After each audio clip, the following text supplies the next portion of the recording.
구독자 여러분 안녕하세요. 공인중개사 이승조TV의 사당동 공인중개사 이승조입니다. 오늘은요, 주택임대차 보호법에 연장된 선으로 외국인도 주택임대차 보호법이 적용이 되는가에 대한 부분을 말씀드리려고 하는데요. 이 영상을 찍게 된 계기는 제가 행정사를 하면서 출입국 업무도 같이 한단 말이에요. 행정사들이. 제가 또 출입국 교육도 같이 받았거든요. 그러다 보니까 외국인들이 국내에서 장기로 거주하는 경우에 행정사들의 업무가 비자 발급도 있지만 체류지 변경 신고나 업무들을 하는 거예요. 그럼 장기적으로 거주하실 분들 집을 구해줄 때 이분들을 주택임대차 보호법이 적용이 돼야 보증금을 보호받을 수 있을 텐데 이거에 대한 명시적인 규정이 있는가라는 것에 대한 궁금증이 갑자기 팍 떠올랐어요. 그래서 제가 이 부분에 대해서 영상을 통해서 좀 말씀을 드리려고 하고요. 법적인 근거가 분명히 있기 때문에 말씀을 드리는 거고, 또 제가 행정사, 공인중개사를 둘 다 하다 보니까 이 두 업역 다, 행정사뿐만 아니라 공인중개사들도 다 마찬가지로 이 내용을 아시면 굉장히 유익할 걸로 판단이 됩니다. 우리 주택임대차 보호법에 국내인들을 대상으로 하는 게 원칙입니다. 그렇다 보니 당연히 국내인들을 기준으로 하는 게 맞아요, 원칙은. 근데 국내인들도 단기 거주할 경우에는 모텔 숙박이라든지 이렇게 단기 거주는 주택임대차 보호법이 적용이 안 된다는 거 알고 계실 거예요. 물론 상가 임대차도 마찬가지고요. 일시적인 임대차는 인정이 되진 않아요. 그 논리와 비슷하다고 생각하시면 되는데요. 외국인들도 이제 90일까지 우리나라에 체류를 할 수 있거든요. 그 이상을 거주하려면 단기 거주자료 해가지고 체류지 신고를 해야 돼요. 재외동포라든가 아니면 외국인들이 우리 비자를 발급받아서 우리나라에 일을 하러 오시는 분들도 장기로 거주하기 때문에 신고를 해야 되는데, 이 장기 체류하는 경우에는 다른 법적인 근거를 토대로 주택임대차 보호법이 적용된다고 간주해 주는 거예요.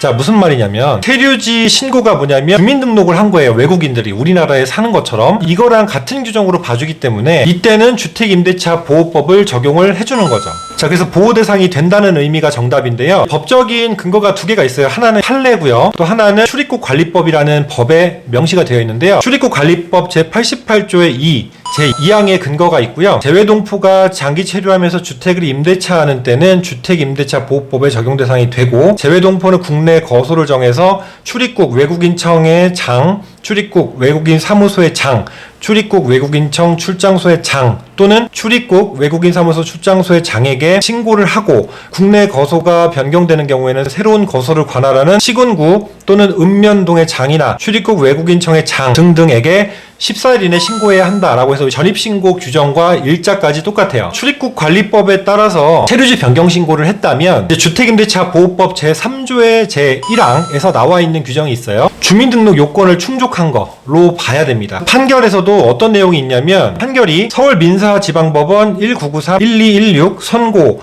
93 가합 73367 제11부 확정 판결에서 판시한 내용입니다. 외국인의 체류지 변경 신고는 주민등록과 동일한 효력을 가지므로 임차권의 공시방법으로 인정할 수 있다라는 내용이 판시가 되어 있습니다. 자, 그렇기 때문에 한마디로 장기로 거주하는 분들은 당연히 이렇게 체류지 변경 신고를 해야 되는데, 이게 주민등록의 효과와 동일하기 때문에 이 국내법상 국내인들이 거소를 정하고 살고 있는 우리 내국인들에게 적용되는 주택임대차 보호법도 마찬가지로 외국인들에게도 장기 거주를 하고 이 보증금을 지켜줘야 될 이러한 실익이 있고 이 권리를 보호해줘야 될 필요가 있기 때문에 출입국관리법에 따라서 또한 판시한 내용에 따라서 임대차 보호법을 받을 수 있다라고 보시면 되겠습니다. 그러니까 한마디로 외국인들은 이제 주민등록증이 없잖아요. 귀화해서 우리나라 국내인이 된 게 아니니까. 이럴 때는 주민등록하고 동일한 법적 지위와 효력을 가질 수 있게 되는 겁니다. 그렇게 해서 외국인도 국내법에 따라서 보호를 받을 수 있다라고 보시면 되는 겁니다. 자, 이렇게 해서 오늘 영상은 좀 짧게 하지만 유익한 내용으로 빨리 마무리하도록 하고요. 다음 영상에서 또 여러분 찾아뵙도록 하겠습니다. 시청해주셔서 감사합니다. 다음에 만나요.